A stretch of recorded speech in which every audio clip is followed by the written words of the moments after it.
Hello, my name is Nicole. I don't know how this is going to go because I've never made a YouTube video before, so this is a first, but I've really enjoyed the videos from Candy, Soul and Soil, and Thea of Garden Goddess Tarot, and I thought I would give it a go and see what happens. I also adore plants. I love plants. I live in a very small apartment, but it is full of plants, and my balcony is full of plants, and I'm always going out for walks to find more plants because I can never be around too many plants. So first off, the card they started with was the Magician, and these are just a few of my favorite magicians. Look at that, so beautiful. I know the Herbcrafter's Tarot chose Sunflower, which I think I understand, but personally I went with Rosemary, because for me it's a card of, this is the Soulflower Oracle, and it's a card of clarity and straightforwardness. To me, it has what you need. And so in my garden, on my balcony, I do have some rosemary, and it's the Magician card for me. I also do think that among some other plants that I have on my balcony, echinacea I'm growing for the first time, which is very exciting. I've never gotten it to grow before, so hopefully come September I'll have some echinacea to harvest. Because my balcony garden is so small, a lot of the plants I'm familiar with are outdoors, in parks, along the river, wherever I can find them, and to me the pine is a sort of magical tree. It'll go where it's needed and do what is needed until it won't, when it's not needed. And I think that's rather remarkable.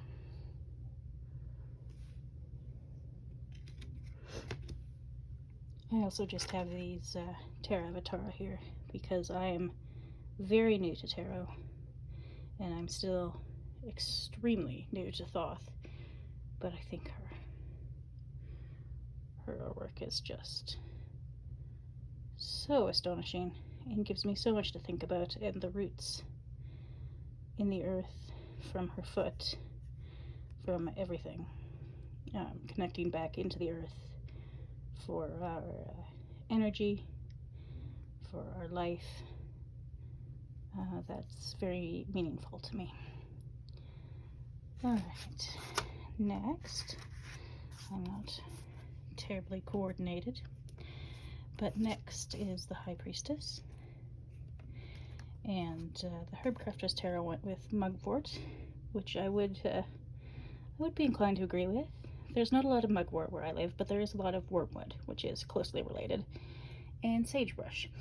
There's not a lot of sagebrush left. I don't know if it's endangered, but some of the indigenous folks, who live in this area have used it for their ceremonies over the years. And it's definitely associated with dreams and intuition and all that sort of. I love the colors. Love the colors in this card. I just love Murray's artwork. So for plants, I'm not sure if I have a lot on my balcony that reminds me of the High Priestess, but there is a lot outside. One of them is blue spruce. I grew up really disliking the blue spruce because it was sticky and difficult to climb, but I've come to appreciate it now. It's beautiful. The spruce tips are delicious, and it is spruce tip season now here, and it's a tree I don't think I understand. So for me that fits in a bit with the idea of the veil and all the things we don't understand to do with the High Priestess. I'll figure out in video editing mode how to show you pictures of the silverberry bush. It's a local plant to me. It's been here for ages, and it is edible, although I don't think people tend to eat it unless they have to. But it's silver. The leaves are silver, the berries are usually silver, the flowers are not silver, they're yellow, but they don't last very long. They're very ephemeral.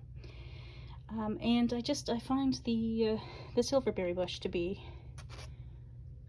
also a plant that mystifies me a little bit. It's very unusual.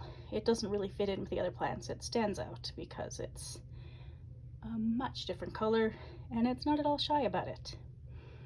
And so I just think that's the plant I would probably pick for the High Priestess here. Next up is the Empress.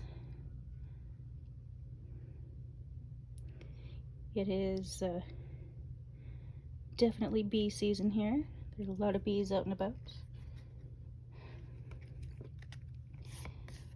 And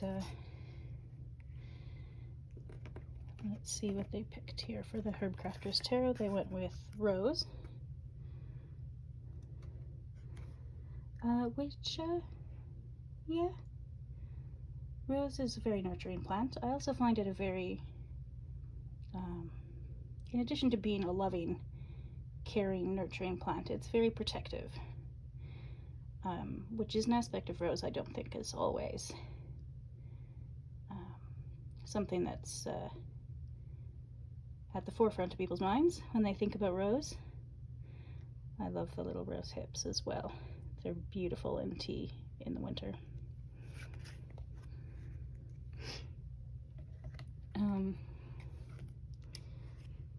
For me, here's Mari's Empress.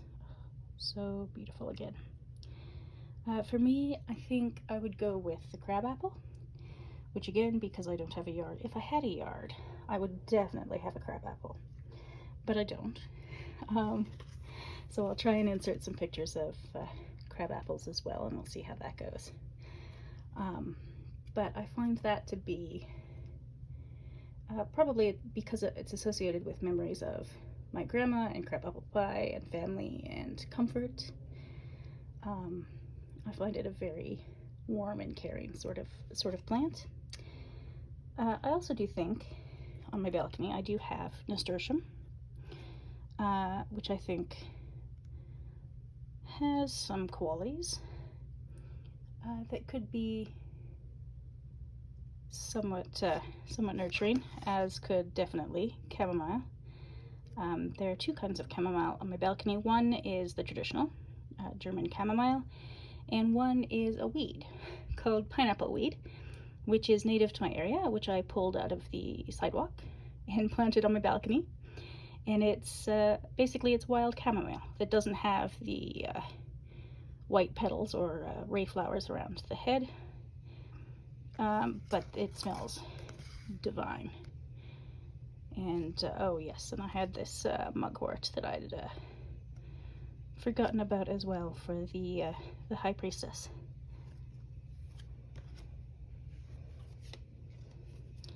Here's in this sweet little playing card deck, there's a little crab apple, which I just love, and they're everywhere in the city, so it's very easy to find some crab apples in the fall. Here's a quick little tour of my balcony garden. It's very small, but I love it. It's a bit dirty, so excuse that. I'm always cleaning up after the neighborhood pigeons. There's very little I can do about that. But there was the rosemary and the chamomile. And I've got lettuce tucked in just wherever, a little water collection system, some strawberries and tomatoes, and a host of other plants. There's a little Saskatoon berry, and I just, yeah, it's a bit of a tight fit out there, but I enjoy spending time with them, and I've enjoyed this hashtag. I'm not sure I have anything significant to contribute to the discussion, but it's been fun to spend even more time with one of my favorite plants.